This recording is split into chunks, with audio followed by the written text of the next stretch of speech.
Hello, everyone, and welcome to another episode of The Things We Do Not Want to Talk About. I just want to say thank you to everybody that has been listening to season 3. I have been getting great feedback. I'm 3 for 3 now for the guests. Wait till y'all hear this one. I'm really excited, y'all. Like, I'm happy about this season. Sadly, we only have 2 more episodes after this episode. So it's like the season is going by really fast. I usually try to do 10 episodes per season, so I'm definitely on point with that. And then when this comes out, you all, it'll be 3 days until my birthday. Period. Yes, and I will be 26. Like, wow. Yes. Everybody be like, I did not know you were so young. You are so young. I miss being young. Listen, I'm like trying to hold it. You know what I'm saying? Savor Hold on to your youth. Lie about it. Actually, after you turn 25, you should start lying about your age. That's what I was thinking. So your 26th birthday is coming up. You need to be telling people that you turn in 24 just to get I like that. So next year, people think you turn in 25 and so on and so forth. I like that. So and it'll keep the youthness in me. There we go. Because I'm going to start acting just like that number. Period. I like that. And as y'all can see, we have a guest. And I just want to say, before we just talk about her, let her introduce herself. I have been wanting Jen, as you all know, Ask Jen, to be on the podcast forever. And I'm so happy she's on this episode. Yes, I'm very sorry about my tardiness regarding trying to get on the show. I am just... not good at keeping a good schedule. So okay. I'm glad that JG works on Ask Jen now, so he was able to hold me accountable. So we were able to get together. Shout out to JG and the Audio Wave Network, okay? And now I'm here. Yes, listen. And it's like, hey, you've always been here. I've always been here. So I'm excited. So this episode, you all, when I was thinking about what the topic is going to be, like what my focus is, I was thinking about this idea of like, who is like the girls, I would say, right? Thinking about influencing, thinking about what we look at as the it's, right? But someone that's unapologetic. When I'm like, who do I want that's unapologetic? Someone that's full of confidence, someone that's real, raw, and what I aspire to be when it comes to being you in every aspect. And I thought about you. Wow. Yes. Thank you so much. No, that means a lot. Oh my gosh. Thank you. I feel like people don't realize it, but it's like people pay attention, you know what I'm saying? And they pay a lot of attention whether they say it or not. We're going to talk about this. Yes, you know what I'm saying? But we got to talk about it. People paying attention is probably the number one thing that has me like, what? Yeah. There are people who message me and reference something that I said 6 months ago, and I'm just like, how do you remember that? Right. Like you were like, when did you tune in to see and that? I'm just like, people pay attention. People are like really looking. It made me feel like, hey, what are we putting out? What do we want? This, that, and the other. And I guess I want to like tell like, who is Jen, right? When we think about Ask Jen, who is Jen?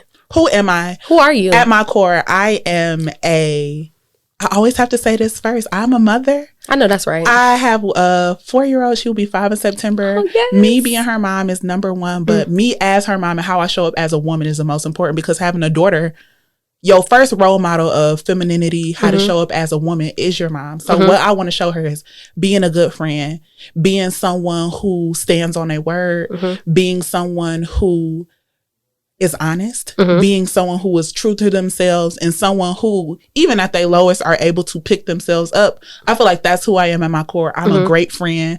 I'm a great mom. I value relationships between people who are in my lives. That's either business, platonic, romantic. Honoring relationships is something that's really important to me. And just being someone who knows who they are. Yeah. The things that I do, I feel like I am successful at them because at my core, I am not straying from who I am. This is not an act.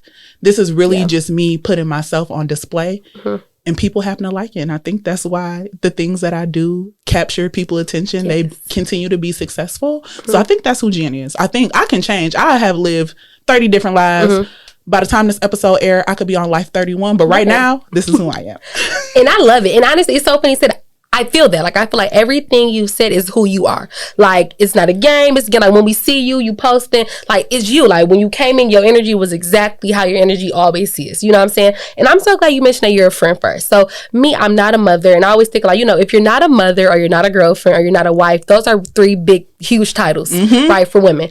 And I don't have either one of those titles. So like my best title I would say is a friend. A friend. I value relationships and friendships so much. And it's like, it's the key in life, and it's the thing where I put lots of the value on, right? Because a lot of times we get associates confused with friends. We don't know how to nurture friendships or water them, right? We so good at the relationship side of things, but when it comes to a friend, that lifelong, that companionship, that love, unconditional love, that person you need, you know what I'm saying? Friendship is so important. So I'm really glad that you I've talked about it. So we can really get into this episode. So when I was thinking about this episode, and even last episode, maybe, I was talking about self-confidence and understanding of self. And in our world we live in, we know social media, the societal norms, everything that is more so like created. Mm-hmm. So I'm one of those people. I am not, how do I say this? I'm not the girl's girl. Mm-hmm. I'm not that girl. I don't do the trends. But it's like, if you were looking at me just on the outside, maybe it could appear that I would be, you know what I'm saying? But it's not my thing. So I found, and I was listening to a few of your episodes, and it was one in particular, I was thinking about how fitting into that gray area, right? Like that black and that white. Like, okay, I'm not this, but I'm not this. But it's like, how do I show up as my authentic self? And one of the things I had to work on in my early 20s was confidence. And self-confidence. And it's like, I'm noticing now as I've gotten older, it's like I'm not as confident on the inside as I am on the outside. Mm-hmm. And I think that's a lot of things that girls are dealing with. Oh, yeah. Yeah. 100%. So it's interesting that you said that. So your last episode, you had Gene on. Yeah. Me and Gene went to high school together. He's been a very like good friend of mine for a very long time. So when you talk about like who you are at your core, one thing that I love seeing from the feedback from my social media posts, people who have known me since kindergarten, elementary school, middle school, be like, this still sounds like you. Like, this is who you are. So like you said about the inside matching the outside, I feel like I'm very conscious, especially because the focus of my show is giving out advice. I always say about Ask Jen, I don't want people to think that I have all the answers. The answer that I give is something that I was confident enough to give someone else. And I want everybody to make a very similar choice for themselves. Whatever you are willing to put out into the earth as this is what I want, this is the type of things that I want to receive back, is something that you are able to stand on. And that's what I put out every 2 weeks on Thursday. Yeah. What I put out is what I have to stand on. And that's what I feel like is really important when you are talking about establishing that confidence. No matter how many changes happen in your life, who you become, who you evolve into. When that clip is able to play off, when somebody put you on a Summer Jam screen, you need to either be able to say like, this is who I am and I meant it and this is why I meant it, or I've grown from this since this experience and this is why. As long as those things are true at your core, you will never be ashamed or be hurt or be embarrassed by anything that you have said or have done or have been put out to the public, simply because you know we are evolving beings. You are able to establish the fact that this is who I was and this is who I am not anymore, or this is who I am and I'm still that person now and this is why. And you know, and I think that goes back to that core, right? When your core, you showing up, you can look a certain way, but them core values gonna always remain the same. Whether it's a bust down with the 30-inch or whether I did a pixie cut, you know what I'm saying? Like the core remains the same. If I'm in this relationship, if I'm in this job, if I'm doing this situation. And I think that's a good one. I feel like for the people that's listening, I really want y'all to think about like, what are your core values, right? Or what are the things that you look at as your core of the foundations of who you are? So it's like, for me in particular, I can say like, okay, I would say to everybody else, so I've always remained the same, right? Me, I feel like, oh, is this like this or is this like that? But it's like, no, people see you as who you really are, you know what I'm saying? But sometimes we get so caught up in like, what am I portraying or what am I putting out? And it's like, I've got so bad to be transparent. I hate and it's so funny because this weekend I actually experienced the soft life, right? People probably consider me a soft person, you know what I'm saying? But I hated the term. I hated every word that's a buzzword or trendy because it goes out of context for me. I think that's my problem. So like the English teacher in me, the transparency in me, my little OCD want to be extra this. So it's just like, what is it? But over the week, I caught myself like, okay, this is the soft life. I'm feeling what Summer talking about because the bills is paid. Because, you know, and I'm like, wow, I could see it, you know what I'm saying? But I feel like lots of times and what life has became, it's distorted a lot. It's distorted a lot. And I'm trying to find, and even when I talk to other people about my podcast, it's like there are things we don't want to talk about. It's like that small line of like reality versus what's being shown. And when we think about it, I always think about action. I think about what you do. It's like when I see you and I think of an influencer, because I think for me, like even I went through a period of where I didn't follow, I muted every girl that was a model. Right? Like it was that bad for me. And for me, I think I would say because my one boyfriend I ever had, he left me for a dancer. Oh, wow. She was stacked. And, you know, that girl, you know me, I'm a little school girl. You know what I'm saying? I'm trying to get in school. He used to be little me like, you're just in school.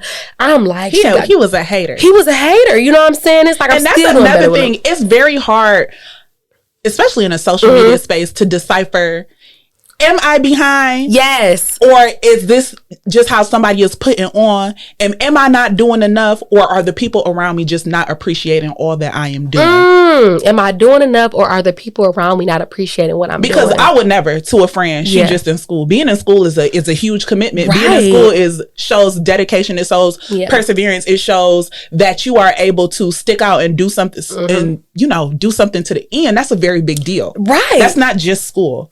Even getting in school is hard, right? And completing school, it's very hard. So somebody not able to see all of those steps in between and not just somebody who's studying, it's just like, oh, you a hater. And I feel like that's another thing. It's hard for people, especially when you are in the public eye. Yes. Critique and hate has a very thin line, but that's true. Not recognizing the work and what I'm doing and the effort that goes into what I'm doing, that's hate.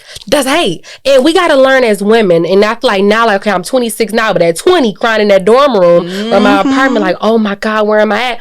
Some point in time as women, we have to make that differentiation. And the quicker we do it, the better off. Hello. You know what I'm saying? Sometimes it's not you, it's about who you're around, right? To carry him, this, like, you're really a bum. You know what I'm saying? Of course, she was older and this, that, and the other. But I've heard so many stories like that, right? Of like, you're comparing yourself to somebody who's been doing this. You know what I'm saying? They've been had this. It's not a competition, It's not a competition. It's not a competition. It's not a competition. All of us could be doing the exact same thing. The person who hears my story is not the same people who are going to hear your story or the girl next to you.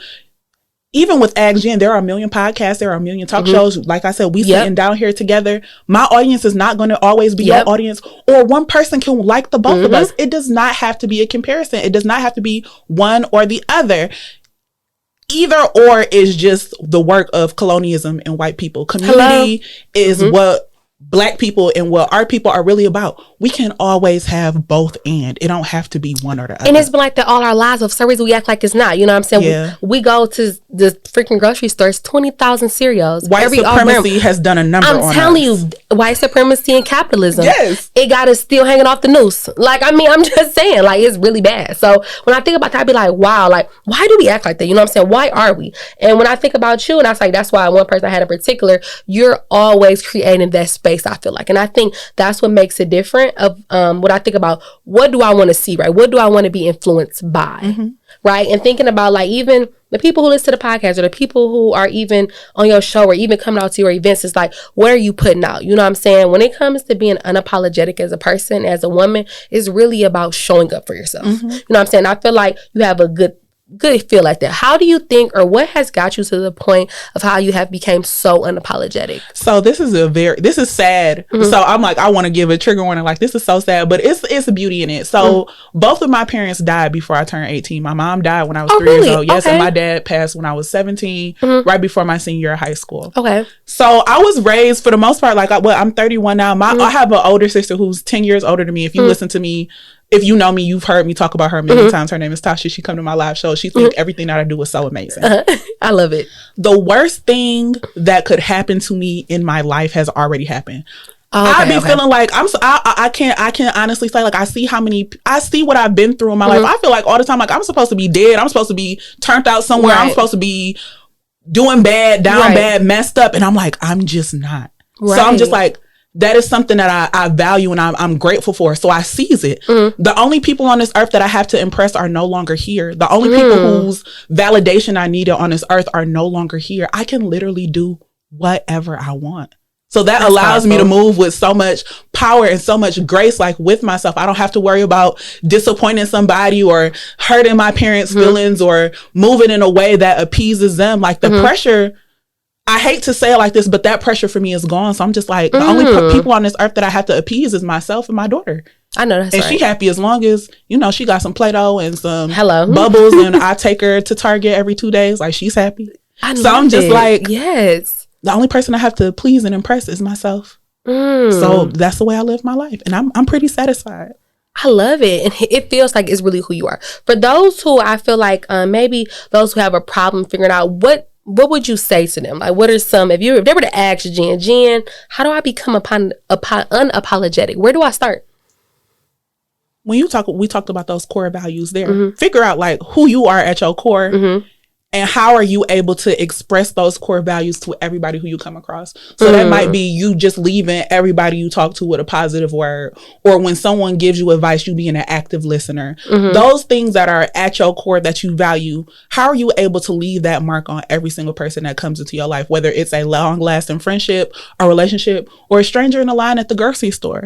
I know people who have had brief interactions with me who would just like talk to me at a party or something like that, like, oh my gosh, you are so nice, or I feel like you are so loving and so kind. I'm just like, because I'm intentional with my interactions with people. Be intentional with the way that you interact with people. And I feel like that is how you can start being unapologetically yourself. When you feel a way about yourself and you come across people and the way you feel about yourself is irrefutable simply because they've experienced you in that manner as well, it makes it easier for you to carry yourself throughout the world like and be able to keep going.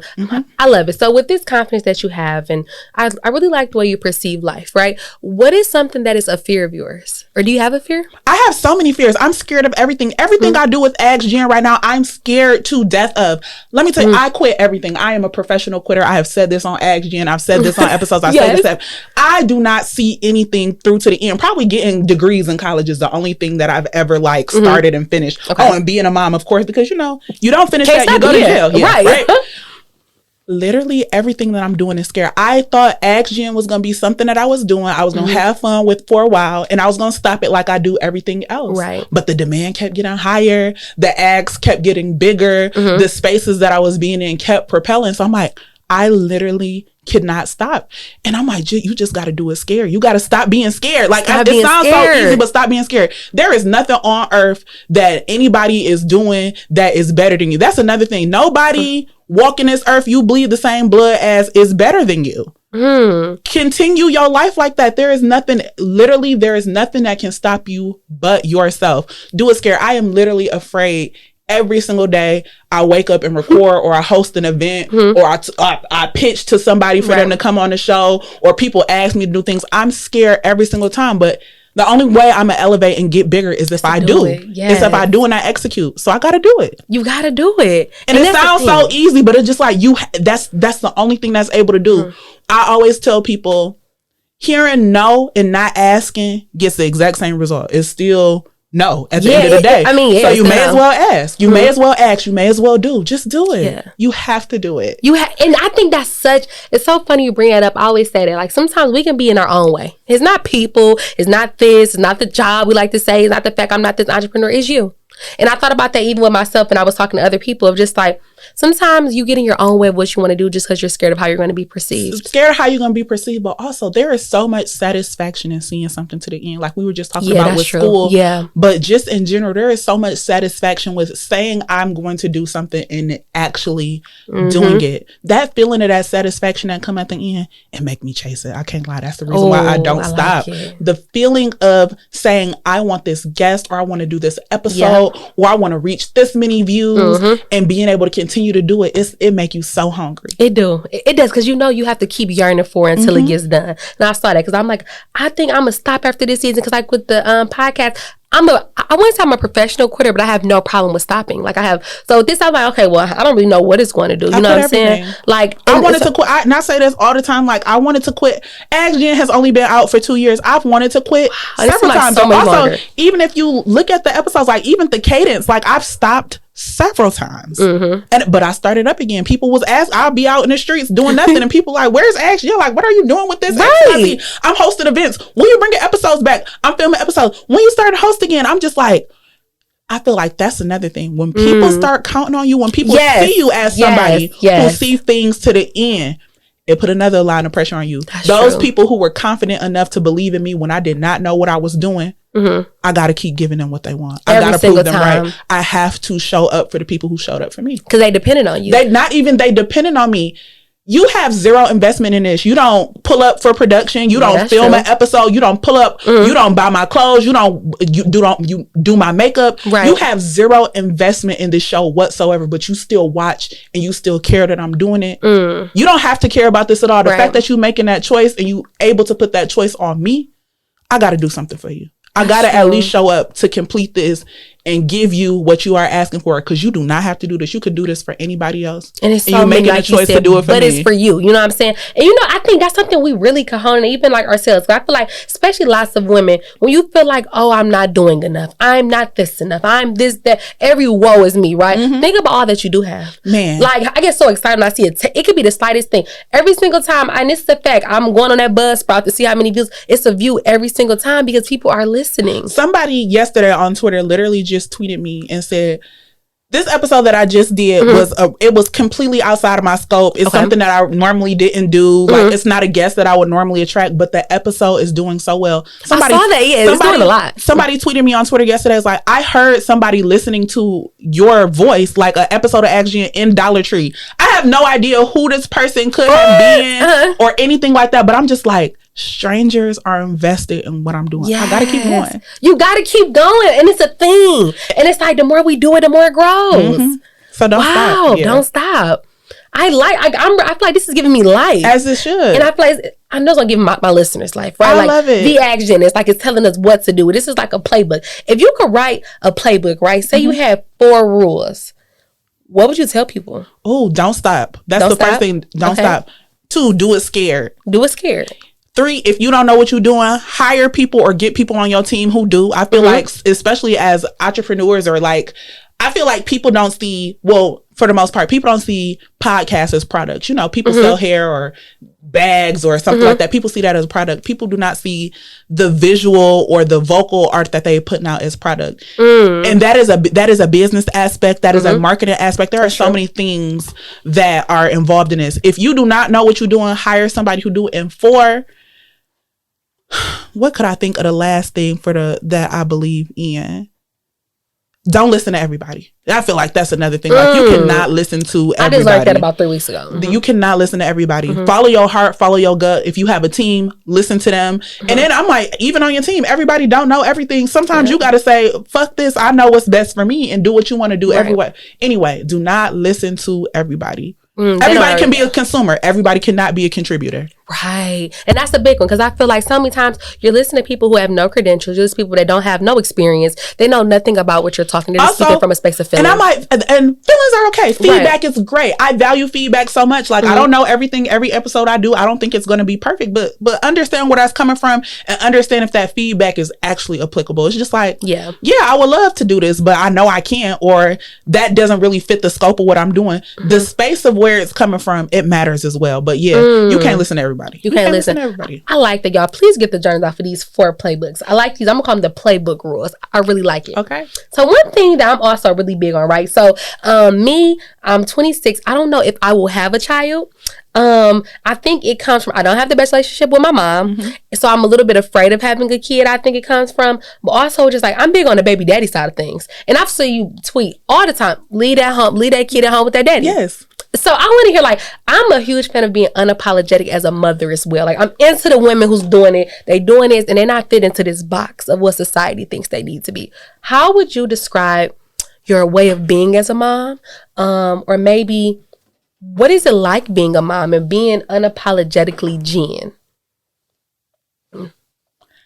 Me being a mom and being unapologetically Jen. First of all, I share very similar sentiments. I grew up without my mom. My older sister, who did raise me, she does not have children to this day. She's 10 years older than me. She raised me and my siblings. My daughter's always at her auntie house. Like, so it's like she took over us as a responsibility, and her having kids is kind of to the wayside. I was scared to death to have children. When I finally got pregnant. Let's talk about it. So yeah, let's talk about it. So let me tell you how I decided to get pregnant. First of all, I was exhausted from dating. I was like, okay, I want to do this with one person. I was talking to 4 boys at the time. I literally I told every single one of those guys, I said, I'm ready to have a baby. Like, what are y'all thoughts about this? No. When I had said it to Dan, who's my baby daddy now, he was like, duh, he's the only child he was like, yes, of course I want to have a baby with you. So I was like, okay, I'm going in this direction. This is who I'm gonna have a baby with. So like, that's how it ended up happening. And now we have my daughter, right?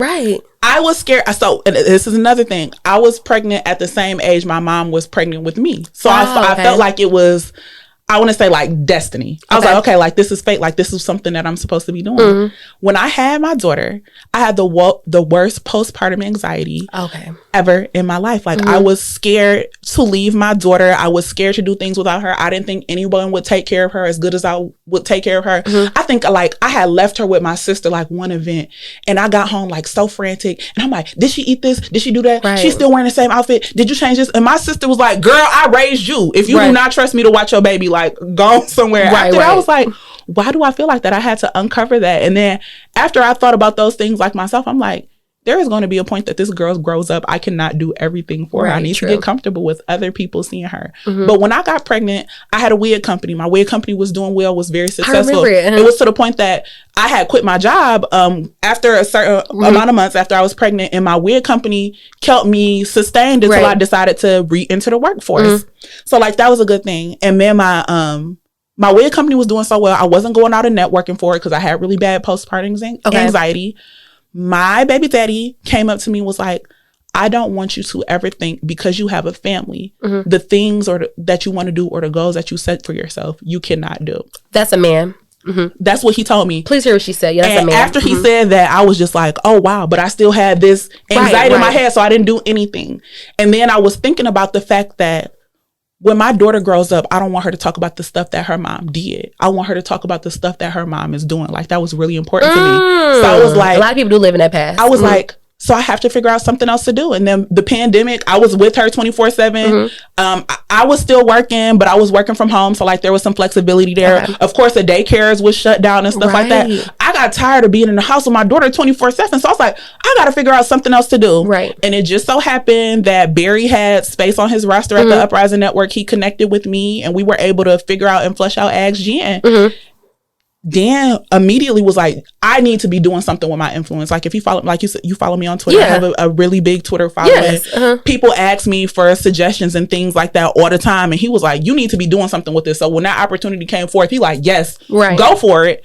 And that's why I'm at now. So I'm like, me as a mom, when I talk about like moving forward, the main thing is I don't want my daughter to look back at pictures and saw all the cool stuff I did. I want her to be able to come along with me or say, my daughter watch YouTube consistently. I'm not a crazy like screen time mom. I like to watch TV. I let my daughter watch her YouTube as well.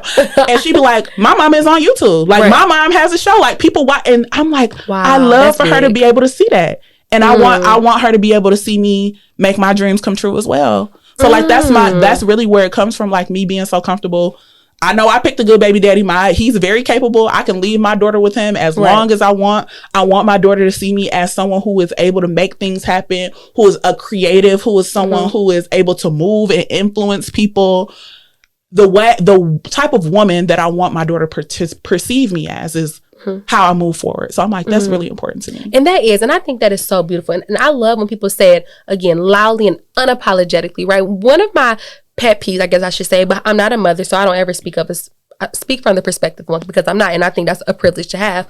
But I love the balance. You know what I'm saying? I hate it. Almost breaks my heart to see women become so tuned that they lose themselves in the process. And it happened to me. Yeah, it happened to me. If the pandemic did not force me to sit down and be in a house with my daughter 24/7, I would probably still be stuck in that. But I'm like, this is not, literally, and I'm not saying that because like I'm a mom, of course, like this is who I am, but I'm like, this is not who I am. I like to be outside. I like to spend time with my friends. I like to go out and I like to have a good time. And I was not doing any of that. I'm like, this is not who I am. And of course, like half of it was like I couldn't, of course, like things was shut down because of COVID. But I'm like, when, things started to open back up again, most of my friends throw events for a living. I'm not showing up to my friends' events because I'm in the house with my baby. I'm just like, this is not who I am. I'm a friend at my core. Like who I am first of all, I couldn't be a friend.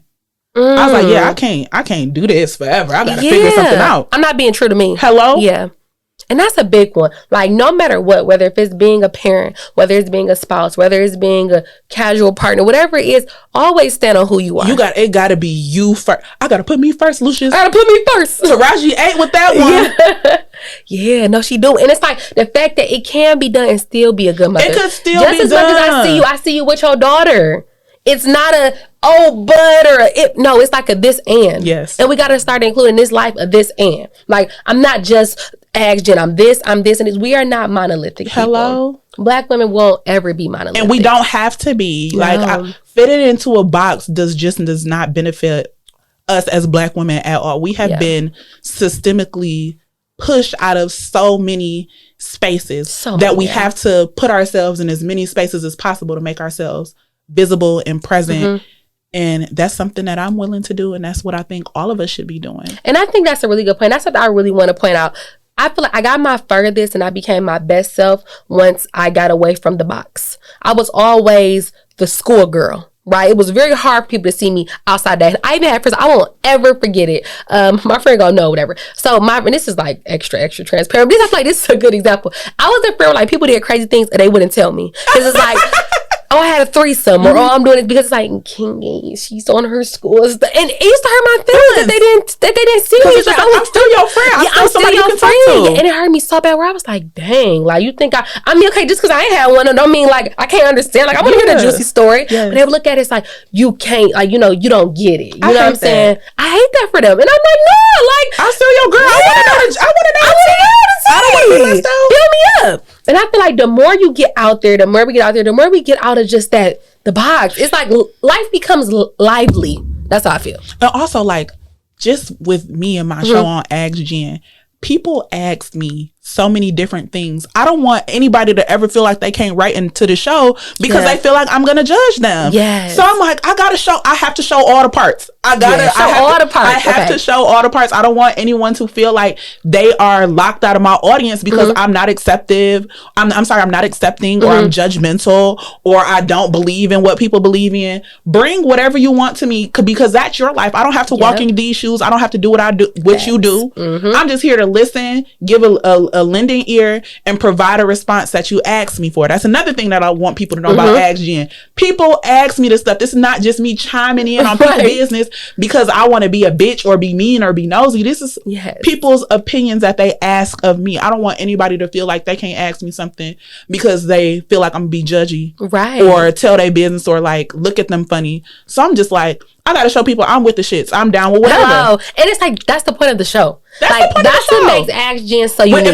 If I start locking people out, or if I start telling people like, oh, I don't like this, I don't like that, I'm like, it would completely ruin my show. Because that's not what it's about. That's not what it's about. It's really starting a conversation. Like advice. Think about it. You are really like the Detroit Oprah. Then you'd be like the worldwide Detroit Oprah from Detroit. But it's like, when you think about Ask Jen, what's one of your greatest questions since we are talking about it? Oh my gosh, the question that I get consistently, like what we were just talking about, that balance. Yes. And I just really feel like it really start with you. Like you can't let who you have a baby with or the type of life that you have because you have a child determine the type of woman you are. That is one part of you. Yep, it's only one part. And you're so multifaceted. And then it's like, if you do limit yourself, then what? Because then we do have those things of like, oh, I used to do this. And it's so sad. It's so sad. I mean, like, are you kidding me? I feel so bad for my dad. It's so funny you bring it up. He's one of the people where it's like, I haven't heard him do anything new in so long. And I don't want my daughter to feel like that. I don't want my daughter to look at my mom. My mama don't do nothing but be in the house or always like that's lame. Or always cleaning up or like I do clean up, but I'm just like,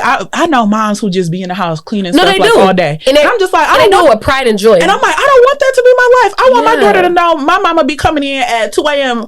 turned up because she had a good night out. Yes. I want my daughter to see pictures of me dancing on her daddy, shaking my ass. Like this is the type of stuff I want her to see, like me as a multifaceted being. But I also want her to see me hosting Christmas, and I also want her to see me taking her to church, and I also want her to see me cheering her on the sidelines of practice.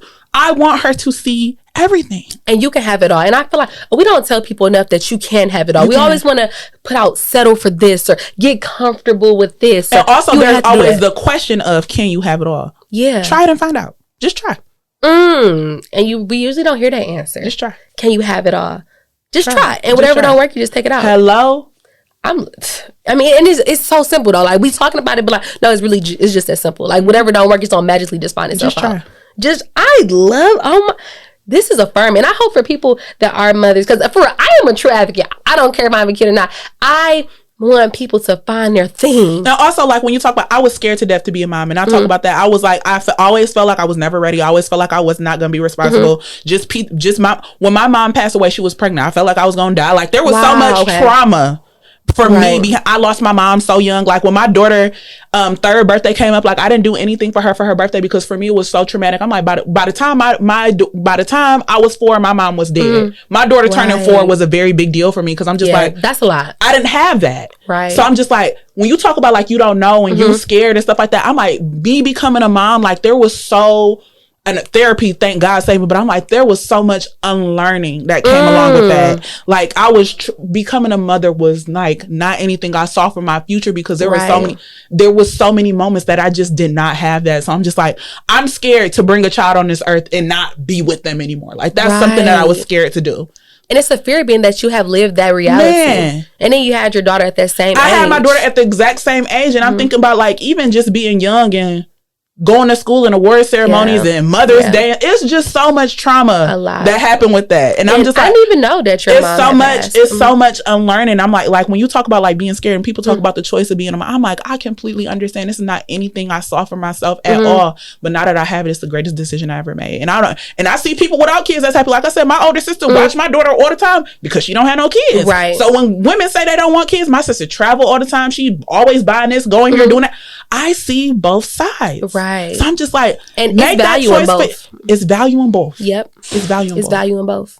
And I feel like I think it's the good part. Because I would say I'm tapping in more to like this femininity. What are your thoughts on it? Not having your mom present like during those years of where you're becoming self. Do you think your sister played a part, or like how do you think you landed on that planet? I never saw my sister. My sister raised me. Like I can say that plainly. And she's only 10 years older than me. So I'm like, this is a 14-year-old with a 4-year-old taking her to the park every day, making sure she get it up for school on time. That's such a big responsibility, right? Yeah. My sister raised me, but I never saw her as a mom because she only 10 years older than me. Right. She was a teenager doing teenage stuff. Her life was pretty normal, except for the fact that when she got out of school, she had to make sure 3 other kids did their homework too and got to where they wanted to do.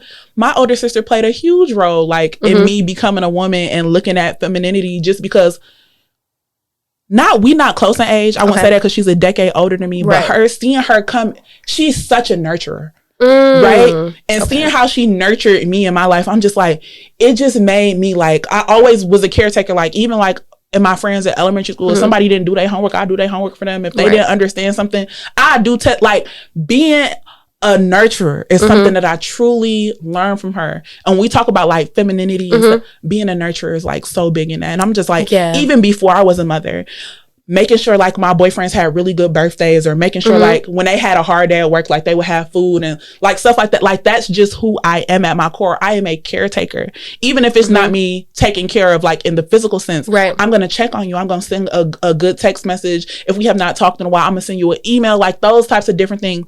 That's so beautiful. Valuing friendships, I feel like is the biggest thing that I learned from my older sister. My sister's friends, my sister, of course, obviously she watching me, my brother and my sister. Right. After school, she like, I gotta watch my siblings. Her friends came over our house or bring them here. And I know that's right. And this is something that they were able to recognize like as teenagers. Like my older sister friends, I get invited to their baby showers, their kids' birthday parties. I still go, like, they raised us. And I'm like, watching my sister be a friend is how I learned how to be a friend. Cause I'm just like, people could have easily written my sister off like, she got too much stuff going on. I'm not trying to go over her house and deal with these 3 badass kids, because we was bad as fuck. But they were just like, if I want to hang out with my friend, this is the type of stuff I'm going to do. And I'm just like, that's the type of friend I want to be. And that's the type of friend I am. An all aspect friend. Yeah. I'm down for it all. I'm down for it all. The church, the pull up, the this, that. I'm down for it all. I'm down for it all. Yeah. I literally went to church with my best friend. I ain't been to a church in years.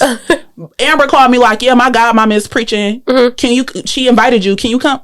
I pulled up to church. I went to church. We went to brunch right. I'm just like, and it's called a showing up. Like, you showing up. I'm showing up. Whatever type of friend you want me to be at this moment. And I say this about a lot of people. I had like deep, intense friendships with people like throughout my life. So there's girls out here, I was their best friends for like 3 months in the summer. And then when people talk about me, they always talk about, you was such a good friend to me during that time, or we had such a good relationship during that time. Whatever type of friend you need to be, that's what I'm gonna be. Jen, we gotta have us some drinks. I feel like this year I want to tell y'all, I know on a podcast, me and Jen are going to go out and have some drinks. Yes, we're going to have us some drinks.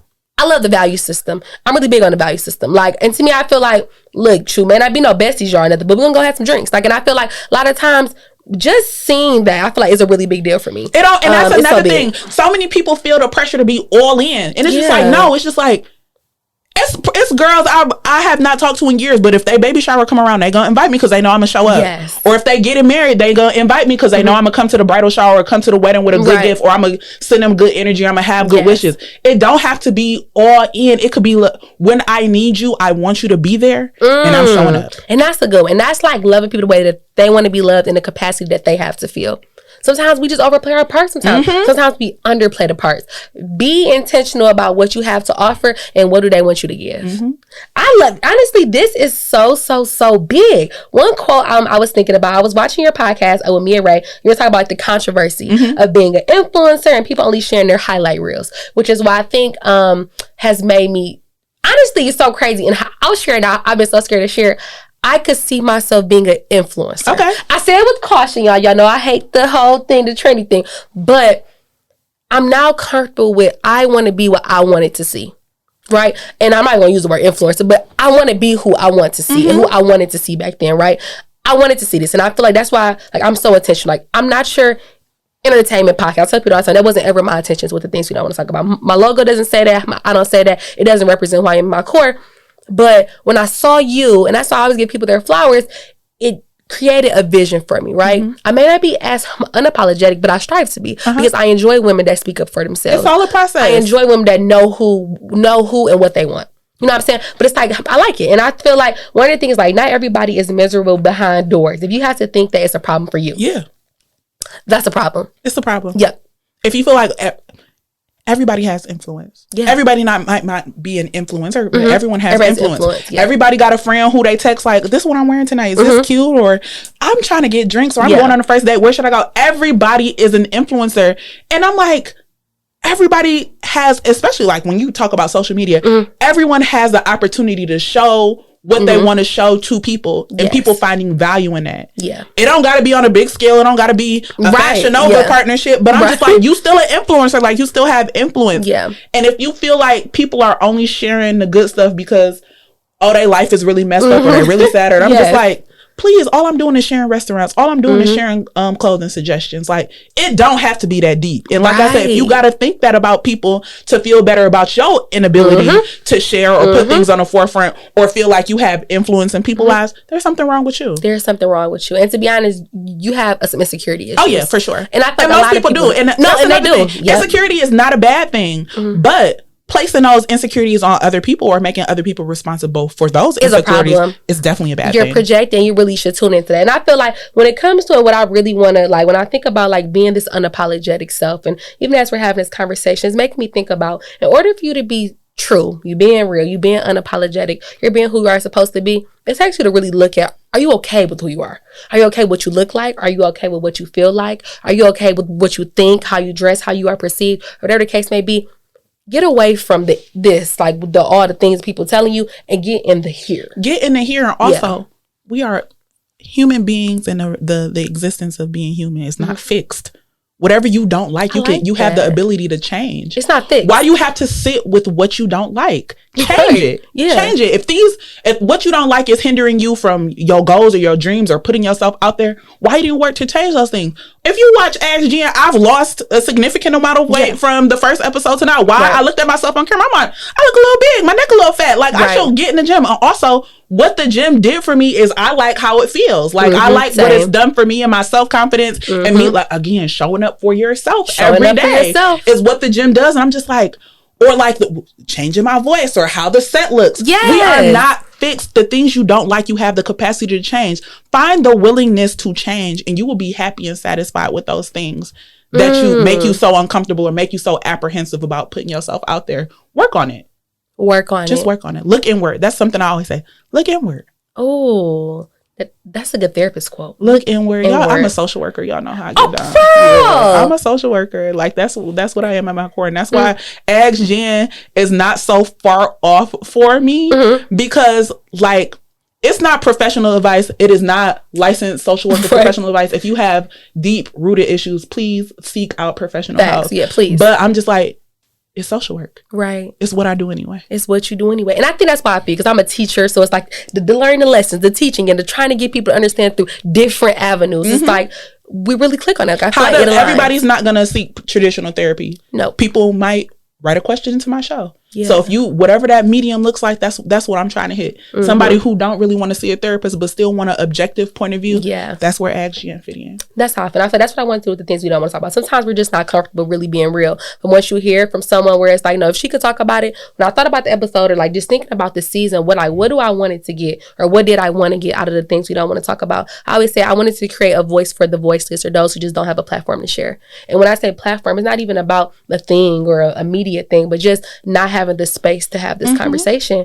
And you hear it from someone, right? I always say I'm always want to make sure I'm appearing as my true self. And if I do wrong, by the next 24 hours, I'm going to make sure I correct that with whoever I wrong.